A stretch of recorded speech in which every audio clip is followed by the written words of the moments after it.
Alhamdulillah, tidak pernah berhenti lisan kita memuji dan memuja Allah dengan penuh keyakinan sebagai seorang muslim kalau Allah itu maha mendengar, maha mengetahui, dan dia benar dengan janji-janjinya bahwasanya siapa yang bersyukur pasti akan ditambah, sebagaimana firman-Nya, la in syakartum la azidannakum wa la in kafartum inna adabi lasyadid.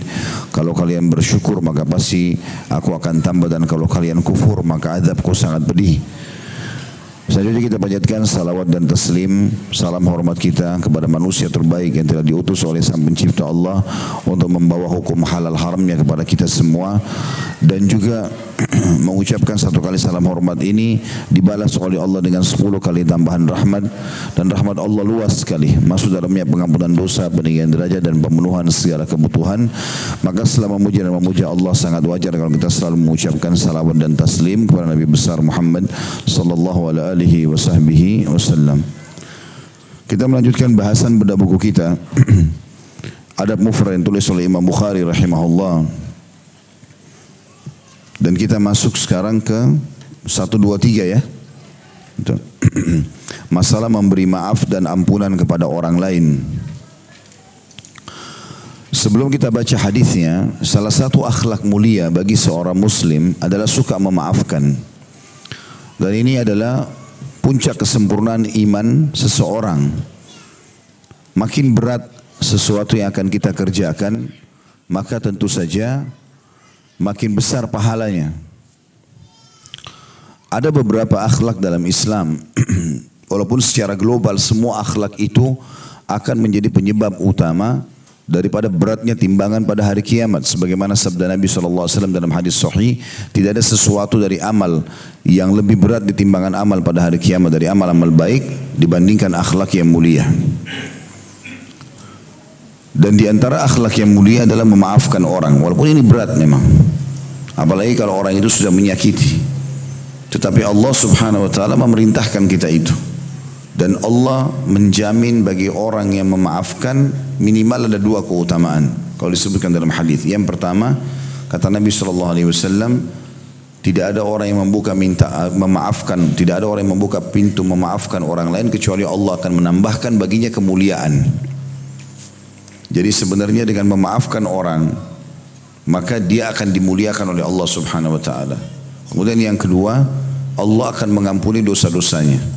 Dengan memaafkan orang lain, Allah sebutkan dalam surah An-Nur, a'udzubillahi minasyaitonirrajim, ala tuhibbuna yaghfirallahu lakum. Tidakkah kalian mau dengan memaafkan orang lain Allah memaafkan kesalahan kalian? Mungkin orang itu hanya menggunjing, hanya memfitnah, tetapi kita tidak tahu. Kalau kita maafin dia antara kita sama Allah, justru membuat dosa kita 10 tahun bersih misalnya. Tidak berimbang antara pengorbanan kita memaafkan orang itu dengan balasan yang Allah mau kasih, tentu dengan perbuatan dia. Dan ini puncak akhlak. Dalam Islam tidak dibenarkan seorang muslim membalas keburukan dengan keburukan, tapi dia membalas keburukan dengan kebaikan. Kalau ada orang gunjing, jangan dibalas dengan gunjing. Dia dihukum sama Allah, kita juga dihukum. Kalau ada orang fitnah, jangan dibalas dengan fitnah, karena dia akan dihukum, kita juga dihukum. Maka semuanya ya, akan sama hukumannya, dan rugi kita kalau seperti itu. Justru puncak kemuliaan pada saat orang berbuat buruk kita balas dengan kebaikan-kebaikan. Tentu pernah juga saya titik beratkan Bapak Ibu sekalian, kalau seandainya kita memaafkan orang lain, ada 2 keadaan. Kalau kita memaafkan dia hanya antara kita sama Allah, begitu orang buat zalim, ya Allah antara aku sama engkau, aku maafin dia. Untuk mengejar keutamaan memaafkan, kita dapat pahala.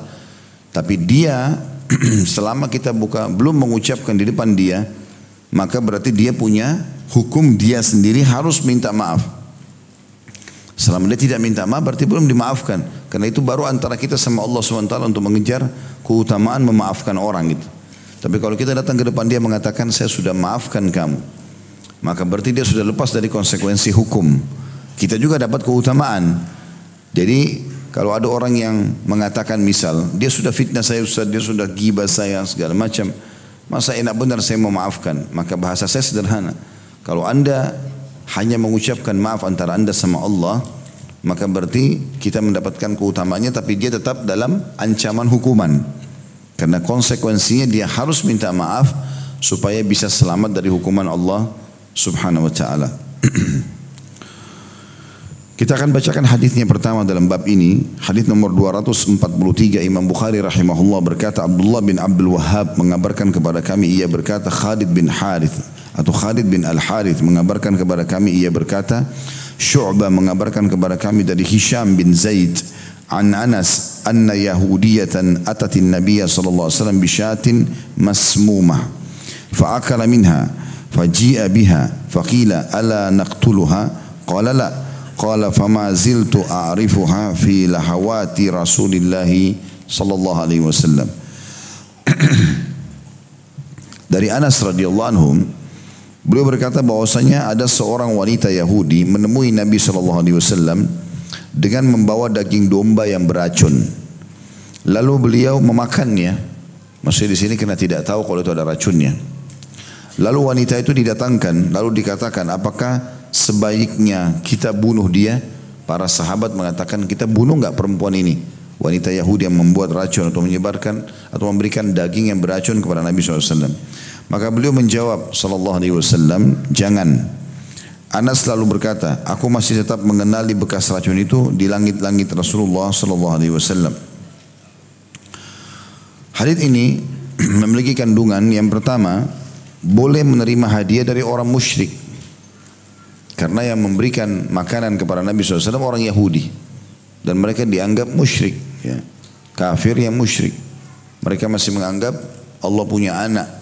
Ya, sebagaimana Allah katakan dalam Al-Quran, Yahudi berkata Uzair anaknya Allah. Selama memang sesuatu yang diberikan itu bukan haram. Bukan suatu haram, misalnya anjing, naudzubillah, babi atau hewan-hewan yang bertaring. Selama itu hewan halal dimakan. Dan hukumnya hukum zahir. Hukum zahir artinya kita tahunya ini diberikan yang sudah kita makan saja. Gitu. Kita tidak perlu tanya orang ini dari mana sumbernya. Kita diberikan, kita kasih, kita terima selama itu memang dasarnya halal. Makanan itu halal dalam Islam. Kecuali kita sudah tahu jelas sumbernya dia, misalnya seseorang pencuri atau koruptor atau memang dia kerja di tempat yang haram, kita sudah tahu pasti sumbernya dan dia beli dari uang itu, jangan kita makan. Tapi kalau kita tidak tahu maka umum hukumnya tentunya. Yang kedua, hadis ini membantah keyakinan sekte Brilfi di semenanjung Hindia dan sekitarnya. Mereka meyakini bahwasanya Nabi SAW mengetahui perkara gaib. Dan yang kita yakini sebagai seorang muslim, Nabi SAW pun tidak tahu yang gaib. Dan banyak dalil berhubungan dengan masalah itu. Sering kali Nabi Muhammad SAW ditanya tentang sebuah hukum, maka beliau tidak jawab. Tunggu wahyu turun. Ada yang pada hari yang sama, ada bahkan lewat dari satu hari itu. Baru Nabi SAW mengatakan, mana yang bertanya tadi? Mana yang bertanya kemarin? Barulah Nabi SAW mengatakan, telah sampai kepada aku wahyu begini dan begitu. Dan Nabi SAW tidak pernah malu menyampaikan itu. Pernah ada orang Yahudi pun datang bertanya sesuatu. Tepatnya Abdullah bin Salam, pendeta mereka pada saat mau masuk Islam. Dia bertanya, dia mengatakan, saya mau tanya kepada Muhammad pertanyaan yang tidak diketahui kecuali oleh Nabi. Maka Nabi SAW, maka orang itu pun bertanya. Dia mengatakan, saya ingin tanya, apa makanan pertama di surga? Kemudian, kapan laki-laki, anak itu menyerupai ayahnya, kapan menyerupai ibunya? Kapan anak laki-laki, kapan anak perempuan? Maka Nabi SAW mengatakan, baru saja Jibril datang menyampaikan kepadaku tentang jawabannya. Sampai Abdullah bin Salam mengatakan, sungguh dia musuh orang-orang Yahudi dari kalangan malaikat. Tetapi Nabi SAW tidak malu mengatakan, saya baru disampaikan tadi. Karena beliau tidak tahu yang gaib. Dalam Al-Quran Allah mengatakan, a'udzubillahi minasyaitonirrajim. Allah suruh Nabi Muhammad SAW ucapkan ini, walau kuntu alamul ghaibah lastakthartu minal khairi wa ma massani as-su. Andai saja aku tahu yang gaib, maka tentu saja aku akan memperbanyak amal-amal kebaikan dan juga aku tidak akan ditimpa satu masalah. Jadi Nabi SAW pun tidak tahu. Dan Nabi kalau belum turun wahyu, beliau tidak tahu apa-apa. Seperti itu yang terjadi pada saat kasus ifk. Ifk itu fitnah. Yang pada saat difitnahkan Aisyah berzina radhiyallahu anha. Kurang lebih sebulan wahyu putus dari langit. Gak ada informasi. Maka Nabi SAW ikhtiar saja. Kumpulin para sahabat, diskusi sama mereka. Antara riwayat adalah beliau duduk sama sepupunya sendiri, Zubair bin Awam. Karena ibunya Zubair Sofia adalah tante Nabi SAW dan Ali bin Abi Thalib yang merupakan pamannya, ayahnya Abu Thalib adalah paman Nabi SAW. Diskusi bagaimana? Maka Ali bin Abi Thalib yang berikan saran, ya Rasulullah, yang paling kenal Aisyah adalah pembantunya. Coba tanya, pasti pembantu tahu kemana tuannya, di majikannya ngapain aja. Dipanggillah pada saat itu, pembantunya ditanya gitu kan. Waktu ditanya, pembantunya mengatakan, saya tidak pernah lihat keburukan dari Aisyah. Satu-satunya kesalahan yang saya anggap salah karena ibunya pembantu orang tua, Aisyah masih muda radhiyallahu anha majma'in. Bilang, pernah saya buat adonan roti buat Aisyah sama buat Anda ya Rasulullah. Terus saya bilang sama Aisyah, saya ada hajat, saya mau ke kamar kecil, tolong dijaga ini. Tapi Aisyah tertidur, akhirnya dimakan oleh kambing. Nah, adonan itu dimakan oleh kambing. Maka gara-gara itu saja, ya kesalahan pernah, atau itu saja kesalahan pernah dilakukan, dan saya tidak pernah kesalahan yang lain. Contoh saja, itu ikhtiar. Sampai Ali bin Thalib marah sama pembantu Aisyah, mengatakan, jujurlah di hadapan Nabi SAW. Dia bilang, saya tidak berkata kecuali kejujuran. Contoh, ini ikhtiar karena belum turun wahyu. Nabi SAW juga kumpul di masjid, kumpulin para sahabat. Kenapa ya ada orang yang menyakiti aku di istriku dan sahabatku? Kenapa ada yang mengatakan Aisyah berzina? Sahabatku maksudnya Safwan yang dituju. Sementara aku tidak pernah tahu dari keluarga kecuali kebaikan, selalu salihah, dan aku tidak pernah tahu dari sahabatku itu kecuali pada saat masuk ke rumah bersama dengan aku. Tidak pernah dia masuk sendiri ke rumahku. Tapi rupanya ribut lagi di antara para sahabat. Karena rupanya orang yang menuduh ini Ubaidillah bin Abi Salul, kepala munafik dari suku Khazraj, dan ada suku Aus yang dari dulu sebelum Islam memang berperang dua suku ini. Tapi setelah Islam dipersaudarakan sehingga sudah baik mereka. Tapi rupanya ada suku Aus berdiri lalu mengatakan, ya Rasulullah, kami tahu siapa yang Anda maksudkan. Maksudnya dari suku sebelah nih. Anda perintahkan kami tebas lehernya. Maka kepala suku dari suku Khazraj berdiri marah mengatakan, demi Allah kau hanya ucapkan itu karena kau tahu orang yang kita maksudkan adalah dari sukuku. Kalau dari sukumu kau tidak akan bicara. Ribut dalam masjid, saling tuduh menuduh. Maka kata Nabi SAW, sudah cukup, tidak usah kita bicarakan lagi. Beliau tutup, lalu kalau beliau pergi ke rumahnya Aisyah atau ke rumahnya mertuanya Abu Bakar, barulah beliau diskusi langsung. Tapi ringkasan dari kisah ini cukup panjang adalah Nabi SAW tidak tahu gaib. Beliau coba ikhtiar secara manusiawi. Nanti ada wahyu baru kemudian beliau sampaikan alaihissalatu wassalam. Maka terakhir pada saat dia masuk ke rumahnya Abu Bakar, dia mengatakan, setelah bertemu Abu Bakar, dia mengatakan pada Aisyah, ya Aisyah, kalau kau berbuat istighfarlah. Kalau kau tidak melakukan, Allah pasti akan tolong kamu. Maka Aisyah pun pada saat itu mengatakan, tulangku sudah sangat lemah, tapi karena Nabi SAW mengucapkan kalimat tersebut, saya khawatir Nabi pun terpengaruh dengan isu itu. Saya mengatakan, ya Rasulullah, Anda pun terpengaruh dengan isu itu. Maka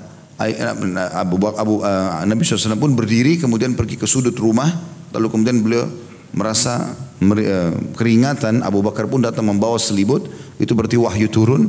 Barulah kemudian Nabi SAW mengatakan, berita gembira untuk Muhai Aisyah, karena Allah telah bebaskan kau dari tuduhan tersebut dari langit. Tapi di sini Nabi SAW memang tidak tahu yang gaib, dan ini sebuah pelajaran penting. Kalau Nabi SAW saja tidak tahu yang gaib, apalagi manusia biasa kayak kita. Karena ini menjadi sebuah pola yang saya lihat di sebagian orang yang mengaku dirinya sufi, ya, sehingga menganggap dia bisa bertemu sama Jibril, datang berita gaib di rumahnya. Saya pernah duduk sendiri sama orang-orang ini. Di rumah saya itu sering datang berita gaib, Ustaz. Jadi saya sholat, nanti akhirnya saya dapat informasi ini dan itu. Ini tidak benar berita gaib. Dari mana berita gaib? Wahyu sudah terputus. Setelah meninggalnya Nabi SAW, Jibril tidak pernah turun lagi kepada siapapun. Ya. Dan Jibril diutus oleh Allah SWT hanya menemui para nabi-nabi ini untuk menyampaikan wahyu. Yang ketiga, hadis ini menegaskan bahwa Nabi SAW memiliki perangai mudah memaafkan dan toleran. Jadi ini ada kisah ya. Waktu Nabi SAW mengepung benteng Khaybar 43 hari, dan ada kurang lebih 9 benteng. Kalau benteng yang pertama, kalau tidak salah namanya benteng Naim. Kalau benteng ini berhasil ditaklukkan, maka yang 8 tersisa lebih mudah gitu. Nah yang terjadi adalah setelah Nabi SAW berhasil mengutus Ali bin Abi Thalib radhiyallahu anhu ajma'in itu untuk menembus benteng tersebut dan berhasil, maka takluklah semua benteng-benteng ini. Waktu Khaybar sudah takluk, maka orang-orang Yahudi sepakat untuk memberikan makanan kepada Nabi SAW, tapi mereka sudah meracuninya. Dan tidak semua orang Yahudi tahu. Yang tahu hanya wanita yang memberi racun ini dengan beberapa pendeta mereka. Waktu itu kebetulan kurang lebih sudah 1 pekan tidak ada makanan. Habis bekal makanan pasukan perang. Maka Nabi SAW ya, menyuruh sahabat untuk mencari kalau ada makanan di dalam benteng sebagai harta rampasan perang. Rupanya orang-orang Yahudi tahu keadaan itu, mereka masak banyak nampan-nampan, isinya itu roti gandum dengan potongan kambing, dan mereka taruh 1 nampan khusus itu ditaruh paha kambing yang besar. Dan ini daging kesukaan Nabi SAW, potongan yang Nabi paling suka itu, paha bagian depan kanan kambing itu diambil, kemudian dimasak dan ditaruh di situ. 1 nampan khusus itu, yang lain potongan daging yang lain. Dan sahabat waktu lihat itu mereka tahu ini kesukaan Nabi, maka mereka antar itu ke hadapan Nabi SAW. Pada saat sahabat sudah siapkan makanan itu, mereka menunggu Nabi SAW memulainya, lalu Nabi mencuil potongan daging itu, lalu masukkan ke dalam mulut beliau. Dan ada beberapa sahabat yang ya, makan. Begitu mereka pas mau makan, Nabi SAW mengatakan, tahan tangan kalian. Maka mereka sempat mengatakannya, Rasulullah lapar nih, sudah berapa hari nggak makan, gitu kan? Lalu Nabi SAW mengatakan, tahan tangan kalian. Panggil pendeta-pendeta Yahudi yang ada di sini. Dipanggil.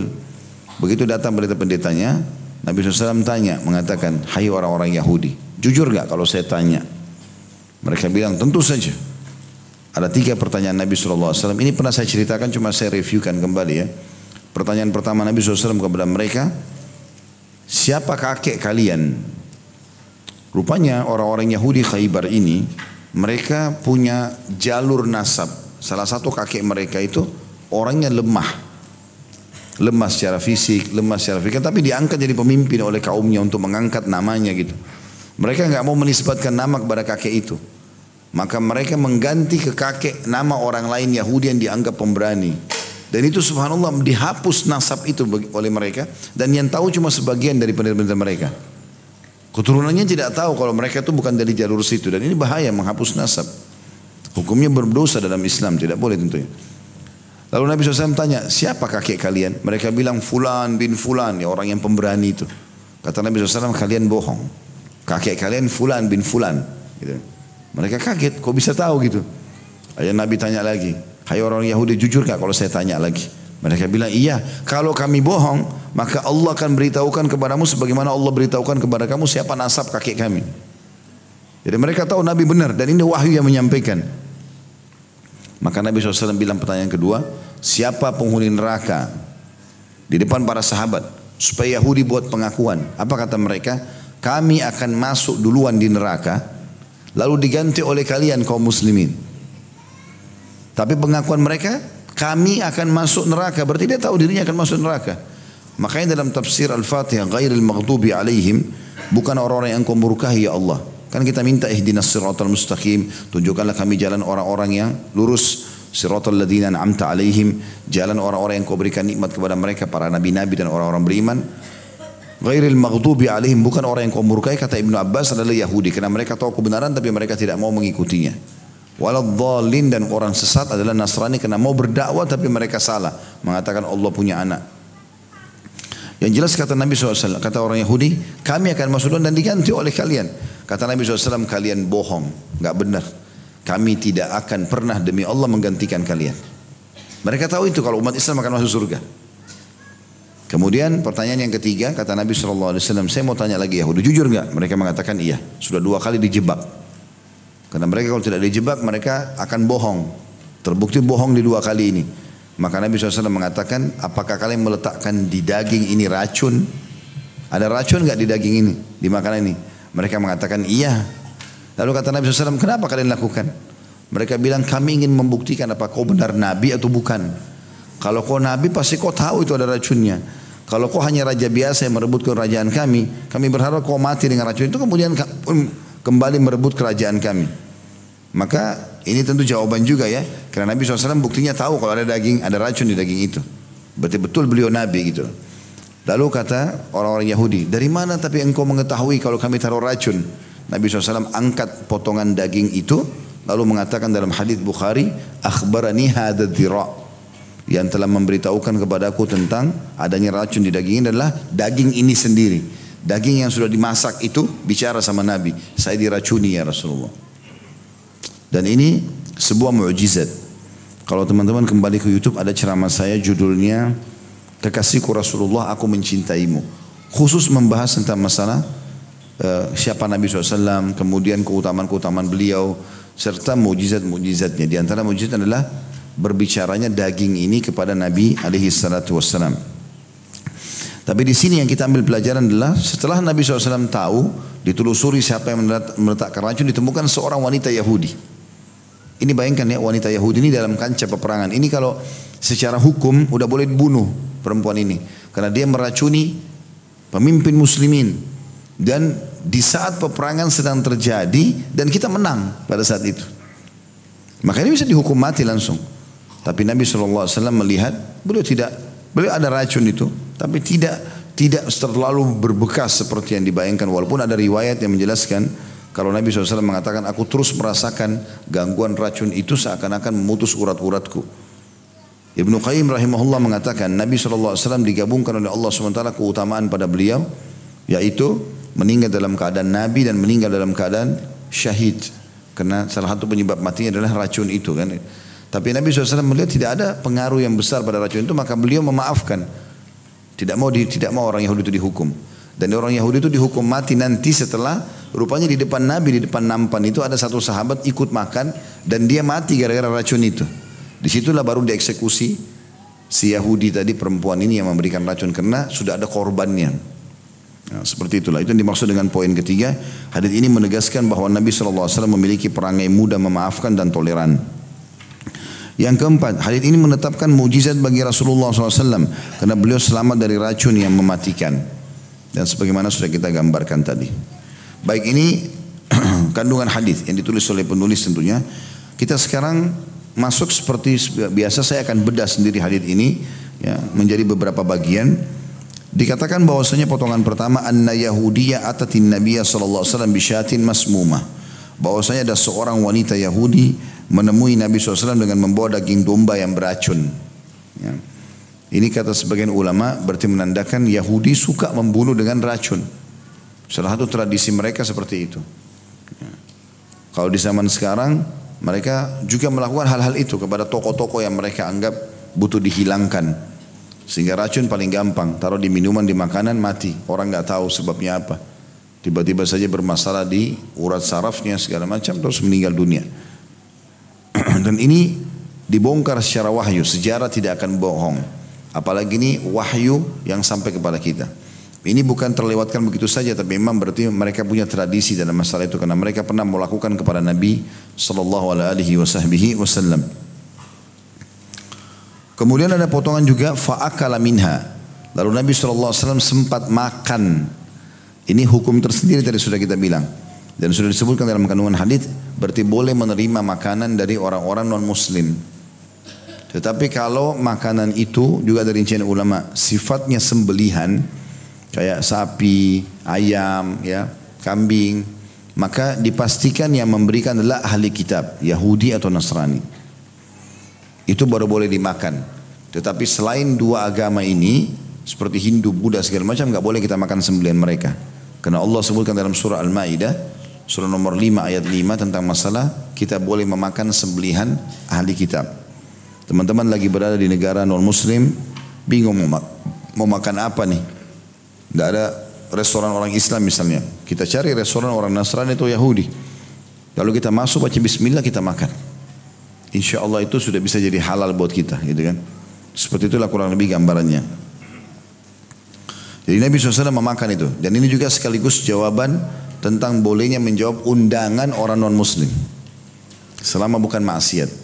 Karena ada riwayat lain menjelaskan juga riwayat Bukhari, kalau Nabi SAW pernah diundang makan. Ini kan Nabi diracuni waktu peperangan. Tapi pernah ada juga riwayat menyebutkan Nabi SAW itu diundang oleh beberapa pendeta Yahudi, lalu beliau pun datang dan makan di situ. Ya. Jadi makan, diundang sambil makan. Potongan selanjutnya dikatakan, faji'a biha, maka didatangkanlah wanita Yahudi tersebut. Maksudnya ketahuan siapa pelakunya. Berarti sekarang sudah bisa dieksekusi. Dan para sahabat langsung ambil keputusan. Karena ini dia berbuat sesuatu yang sangat vital, berbahaya, karena dia meletakkan racun dan bisa mematikan buat Nabi SAW, dan sudah menjadi tradisi orang-orang Yahudi membunuh nabi-nabi yang mereka tidak suka. Seperti kasus mereka bunuh dari nabi turunan mereka sendiri, dari Bani Israel, Nabi Yahya. Ya, anaknya Nabi Zakaria alaihissalam mereka bunuh, dan bahkan banyak nabi-nabi dari mereka yang mereka bunuh. Makanya Allah mengatakan dalam Al-Quran, ya, kenapa kalian membunuh nabi-nabi kalian? Kemudian potongan selanjutnya adalah waktu sahabat menawarkan kami bunuh ya Rasulullah, kata Nabi SAW jangan. Ini juga sebuah hukum sendiri, karena hukum mati dalam Islam itu kalau seseorang membunuh juga, atau memang dia berzina sementara dia sudah menikah. Nah di sini walaupun ini pelakunya terbukti melakukan kejahatan, tapi karena belum ada korban, Nabi SAW tidak hukum dengan cara eksekusi bunuh juga ya. Maka tidak boleh spontanitas orang kalau ketangkap langsung dieksekusi bunuh. Bunuh itu adalah keputusan terakhir, kalau memang sudah berefek dari sikap dan perbuatan dia kepada kematian juga. Kemudian potongan terakhir dari hadis adalah qala fama ziltu a'rifuha fi lahawatin Rasulillah sallallahu alaihi wasallam, dan aku masih tetap mengenali bekas racun itu di langit-langit Rasulullah SAW. Sebenarnya ini yang dimaksud adalah langit-langit itu di bagian dalam gusi ya, bukan langit-langit rumah. Jadi kalau Nabi SAW ngomong, menurut Anas bin Malik, aku bisa melihat seperti ada bekas racun di langit-langit itu. Ya, mungkin ada luka-luka atau apa ya, seperti itu, atau perubahan warna. Itu ada penjelasan kata di bawah situ. Lahawat bentuk jamak daripada al-laha atau anak lidah, langit-langit mulut atau daging yang tegak lurus yang terletak di atas tenggorokan. Nah, biasanya orang kalau ada masalah dengan tenggorokan atau daerah mulutnya, maka langit-langit bagian atas itu berwarna putih biasanya. Nah, ada masalah, ada apa namanya, jamur, ada penyakit, itu biasanya kelihatan.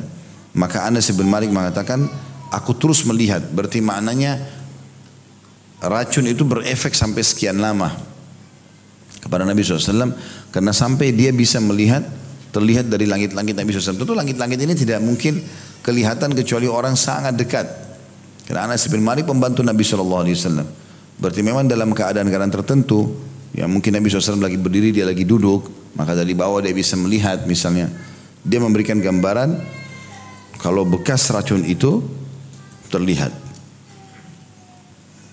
Hadis yang kedua dari bab kita ini, hadis nomor 244, kata Imam Bukhari rahimahullah, Muhammad bin Salam mengabarkan kepada kami, ia berkata, Abu Muawiyah mengabarkan kepada kami, ia berkata, Hisham mengabarkan kepada kami, an Wahb bin Kaisan qal, sami'tu Abdullah bin Zubair yaqulu 'ala al-minbar, khudil afwa wa'mur bil 'urfi wa'arid 'anil jahilin.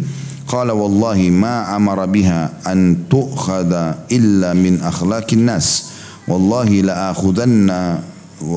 akhudannaha minhum ma sahibtuhum. Dari Wahab bin Kaisan ia berkata, aku mendengarkan Abdullah bin Zubair radhiyallahu anhuma, dia dan ayahnya sahabat, berkata di atas mimbar tentang ayat, terjemahannya, maafkanlah dan perintahkanlah untuk berbuat baik serta berpalinglah dari orang-orang bodoh. Ia berkata, demi Allah, dia tidak memerintahkan untuk dilaksanakan, melainkan untuk berakhlak kepada manusia. Demi Allah, aku akan melaksanakannya kepada mereka selama aku hidup bersama mereka. Kandungan hadis ini, dalam hadis ini atau dalam hadis di atas terdapat anjuran bersikap adil, menghiasi diri dengan akhlak yang terpuji, seperti mudah memaafkan kesalahan orang lain, mengajak kepada kebaikan, dan berpaling dari orang-orang bodoh dengan bersikap ramah dan meninggalkan membalas kejahatan dengan yang serupa. Kita bedah hadis ini.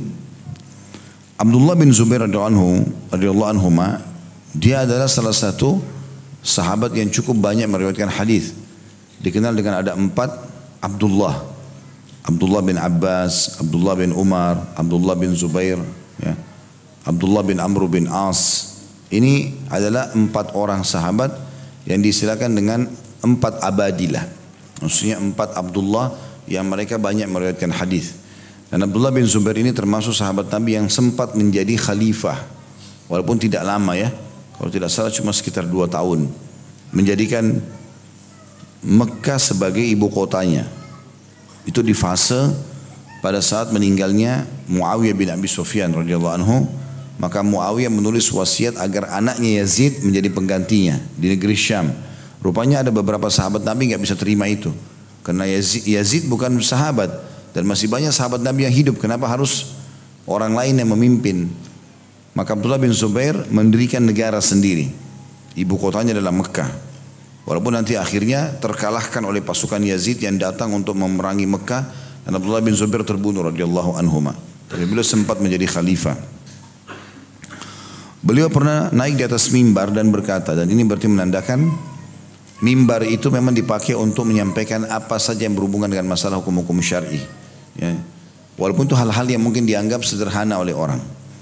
Kita temukan kadang-kadang di khutbah Jumat itu kebanyakan orang hanya berpikir bicara sesuatu yang besar saja, yang dianggap besar oleh mereka. Padahal sebenarnya bisa ceramah apa saja, selama yang itu dibutuhkan oleh umat. Walaupun itu adalah hal-hal yang kecil.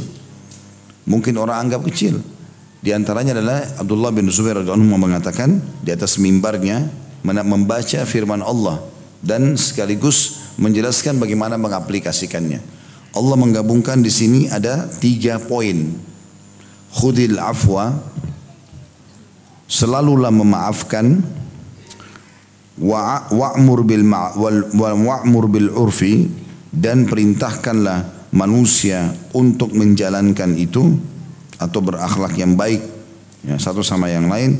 Dan yang ketiga wa'arid anil jahilin, maknanya berpaling dari orang-orang bodoh. Maksudnya setelah kalian tahu ini, maafin orang, suruh orang berbuat kebaikan, maka tinggalkan orang-orang bodoh yang tidak mau lakukan, tidak usah diikuti. Kalian harus jalankan itu. Itu perintah Allah. Maka beliau bersumpah mengatakan, aku pasti akan lakukan itu selama aku interaksi dengan manusia. Maksudnya selama aku hidup. Berarti hadis ini yang kita ambil pelajaran pentingnya adalah masalah memaafkan orang lain, karena itu perintah Allah subhanahu wa ta'ala.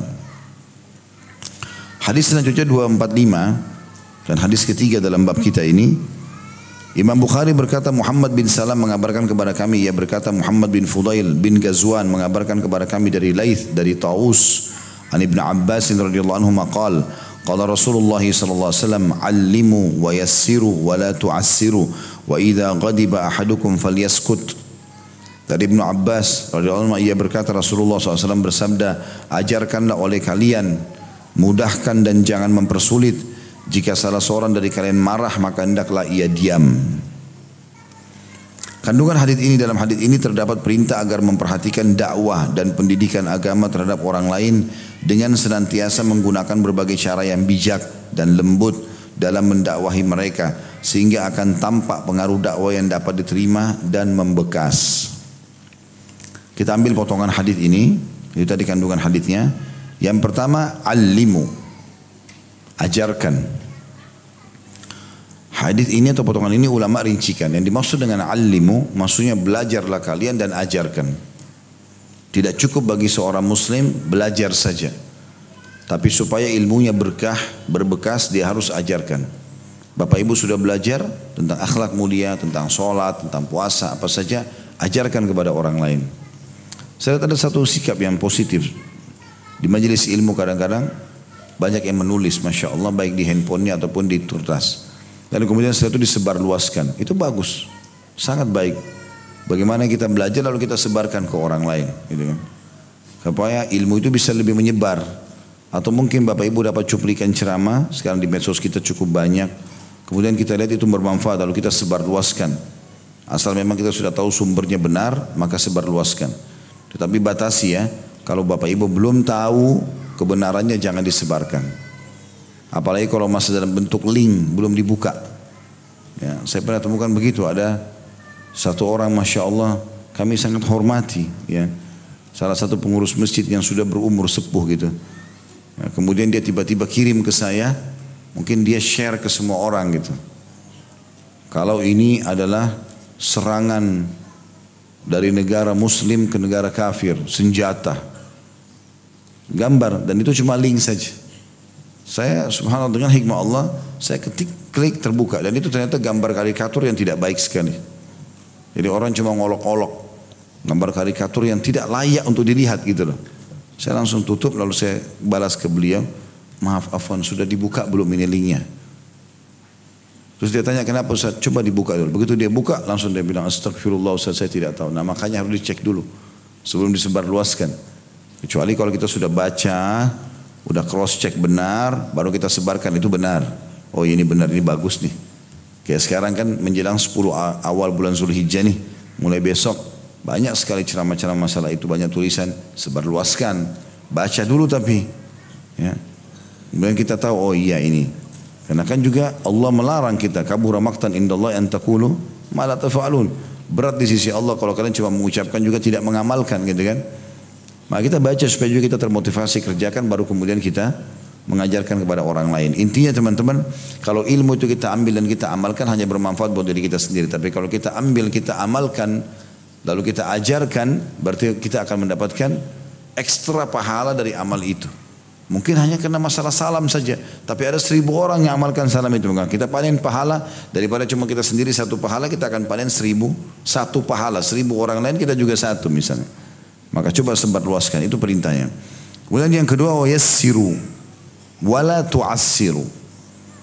Nabi SAW selalu mengatakan mudahkan, jangan persulit. Mau transaksi, mau menikah, mau beli rumah, mau apa saja, mudahkan. Selama itu halal, mudahkan saja. Jangan dipersulit. Siapa yang memudahkan urusannya, maka Allah akan urusannya dengan manusia, Allah mudahkan urusannya. Allah akan mudahkan itu. Ada orang minta maaf, maafin saya, ya sudah. Ada orang mau ini, ya sudah. Bahkan kata Nabi SAW dalam transaksi jual beli, Allah merahmati orang yang mudah pada saat transaksi, mudah membeli dan mudah menjual. Kita kalau beli produk teman-teman, kita sudah lihat produk ini layaklah dengan harga itu. Bahkan Masya Allah murah. Tidak usah kita sengaja, saya mau coba lagi ya, mungkin bisa lebih murah. Enggak, sudah. Mudahin saja. Biarin dia dapat rezekinya gitu kan. Toh kita sudah tahu kita akan untung kok. Itu lebih baik, itu yang dimaksud dengan hadis ini. Juga pada saat jual, kalau kita sudah lihat orang ini memang pengen, dia mau beli, kasih, gak ada masalah. Gak usah ditahan, mungkin nanti ada pembeli bisa beli lebih mahal, itu nanti. Mungkin saja itu transaksi terakhir kita, mungkin kita mati setelah itu. Allahu a'lam. Dan itu mungkin amal baik terakhir yang kita kerjakan, berbuat baik sama orang, gitu kan. Jadi gak ada kata-kata ditunda. Tapi di sini kalimat memudahkan artinya seorang muslim itu hidupnya tidak ada yang sengaja dibesar-besarkan. Ada orang begitu. Karena ada masalah kecil, dibuat jadi besar. Ada temannya terlambat saja datang, marah sama temannya 1 minggu. Untuk apa? Hanya karena terlambat datang. Nunjukkan kalau dia memang itu bisa ngambek misalnya. Apa gunanya? Gak ada gunanya. Syaitan malah tunggangi keburukan itu kan. Enggak, sudah. Udah maaf tadi telat. Oh udah gak apa-apa deh, lain kali jangan telat ya. Sudah selesai. Buka lembaran baru gitu kan. Jadi selesai. Begitu kurang lebih makna daripada hadis ini. Kemudian Nabi SAW menitip pesan tentang satu poin penting, yaitu wa idza ghadiba ahadukum falyaskut. Kalau salah seorang dari kalian sudah masuk pada bab emosi, maka diamlah. Tidak usah lagi berbicara, karena orang kalau emosi, ya dia sudah dikuasai oleh emosinya itu, sehingga tidak terkontrol lagi kata-kata yang keluar. Tadinya dia bijaksana, justru malah keluar kata-kata yang tidak baik. Dan ini juga satu hal yang positif dalam Islam. Jadi seorang muslim itu bukan terkenal dengan orang yang suka marah. Dia tegas iya, tapi emosional tidak. Ini nggak boleh, ini saya nggak suka gitu kan. Dia luruskan kesalahan-kesalahan itu benar. Dikatakan Nabi SAW tidak pernah marah kalau hak beliau pribadi. Tapi kalau sudah pelanggaran agama terjadi maka beliau pun marah. Dan Nabi SAW dikatakan dalam banyak sahabat meriwayatkan, kalau Nabi SAW mengingatkan tentang hukum-hukum Allah di atas mimbar, maka kami menyaksikan wajah beliau memerah sampai mata beliau pun memerah seperti seorang panglima perang yang sedang membakar semangat para prajuritnya supaya bisa berperang gitu. Maka emosi ini sesuatu yang tidak baik dalam hidup kita, harus dihindari. Penyebab efek secara medis paling banyak penyebab stroke, darah tinggi itu adalah emosional, gitu kan. Dan ini penyakit yang paling tidak nyaman, ya, tidak baik gitu loh. Secara hukum syar'i dilarang. Pernah ada sahabat laki-laki mengatakan, ya Rasulullah, saya mau hidup bahagia. Apa wasiat anda? Jadi dalam hadis ini mengatakan, wasiatkan saya Rasulullah. Jadi seakan-akan maknanya adalah saya mau hidup bahagia, enak sama orang siapapun bisa berjalan gitu. Kata Nabi SAW, jangan kau emosi.